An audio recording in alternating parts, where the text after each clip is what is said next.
दोस्तों आज की कहानी है अनपढ़ गवार भाई। चलो दोस्तों कहानी को शुरू करते हैं। एक घर में तीन भाई और एक बहन थी। बड़ा और छोटा पढ़ने में बहुत तेज थे। उनके माँ बाप वैसे तो उन सारों से बेहद प्यार करते थे, मगर मजले बेटे से थोड़े परेशान थे। बड़ा बेटा पढ़ लिख कर डॉक्टर बन गया, छोटा भी पढ़ लिख कर इंजीनियर बन गया, मगर मजला बिल्कुल ही आवारा और गवार बन के ही रह गया। सबसे बड़े बेटे और सबसे छोटे बेटे की शादी हो गई और बहन ने लव मैरिज कर ली। बहन की शादी भी अच्छे घर में हो गई। आखिर उनके दो भाई डॉक्टर इंजीनियर जो थे, लेकिन मजले को कोई लड़की नहीं मिल रही थी। बाप भी परेशान था और माँ भी परेशान थी। बहन जब भी मायके आती सबसे पहले छोटे भाई और बड़े भाई से मिलती, मगर मजले से कम ही मिलती थी, क्योंकि वह न तो कुछ दे सकता था और न ही वह जल्दी घर पे मिलता था। वैसे वह दिहाड़ी मजदूरी करता था। पढ़ नहीं सका तो नौकरी कौन देता। मजले की शादी किए बिना पिताजी गुजर गए। माँ ने सोचा कहीं अब बंटवारे की बात न निकले, इसलिए अपने ही गांव से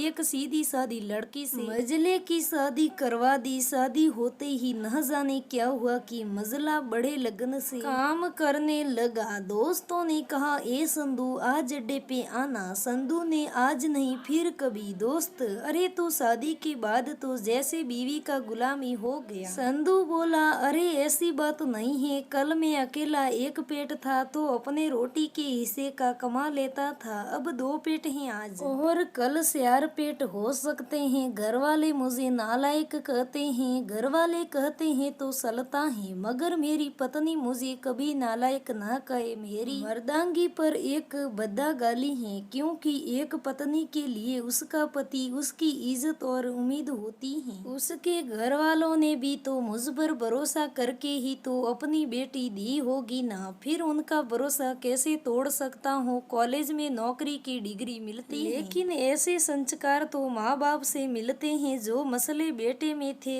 इधर घर पे बड़ा और छोटा भाई और उनकी पत्नियां मिलकर आपस में फैसला करते हैं कि जायदाद का बंटवारा हो जाए, क्योंकि हम दोनों लाखों कमाते हैं मगर मजला ना के बराबर कमाता है। लेकिन माँ मनी मन मजले बेटे से बहुत प्यार करती थी और उसकी बहुत देखभाल भी करती थी, इसलिए वह बंटवारा नहीं चाहती थी। उसने बंटवारे के लिए दोनों बेटों को मना किया, लेकिन माँ के लाख मना करने पर भी बंटवारा की तारीख तय हो गई। बहन भी आ जाती है, मगर संधू है कि काम पे निकलने के लिए बाहर आता है। उसके दोनों भाई उसको पकड़कर भीतर लाकर बोलते हैं कि आज तो रुक जा, बंटवारा कर ही लेते हैं। वकील कहता है सबको साइन करना पड़ेगा। संधू बोलता है तुम लोग बंटवारा करो, मेरे हिस्से में जो भी समझ में आए दे देना, मैं शाम को आकर अपना बड़ा सा अंगूठा चिपका दूंगा पेपर पर। बहन, अरे बेवकूफ, तू गवार का गवार ही रहेगा।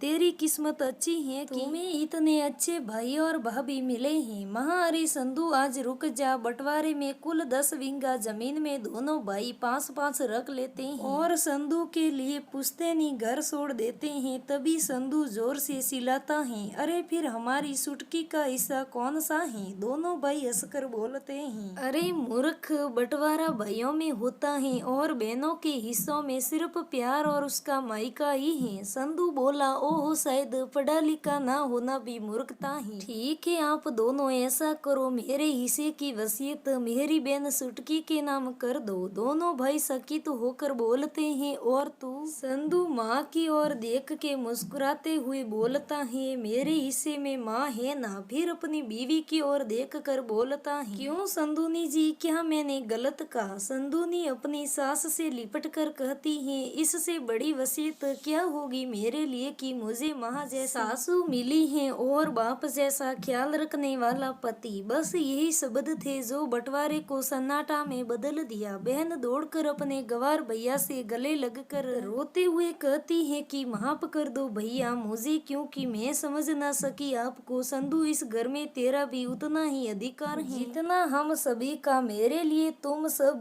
बहुत अजीज हो, चाहे पास रहो या दूर। माँ का सुनाव इसलिए किया था कि तुम सब हमेशा मुझे याद आओ, क्योंकि ये वही कोक है जहाँ हमने साथ साथ 9-9 महीने गुजारे। माँ के साथ तुम्हारी यादों को भी मैं रख रहा हूँ। दोस्तों, कहानी से सीख मिलती है कि दोनों भाई इतने पढ़े लिखे होने के कारण भी माँ का चुनाव नहीं कर पाए और एक अनपढ़ गवार बेटा माँ का चुनाव कर पाया और माँ की ममता को पहचान सका। दोस्तों, असली पढ़ाई यही है, इसे अनपढ़ गवार नहीं कहते, दिल वाला कहते हैं। दोस्तों, कहानी कैसी लगी कमेंट करके जरूर बताना। अगर कहानी अच्छी लगे तो लाइक करें, शेयर करें, हमारे चैनल को सब्सक्राइब करें। धन्यवाद दोस्तों।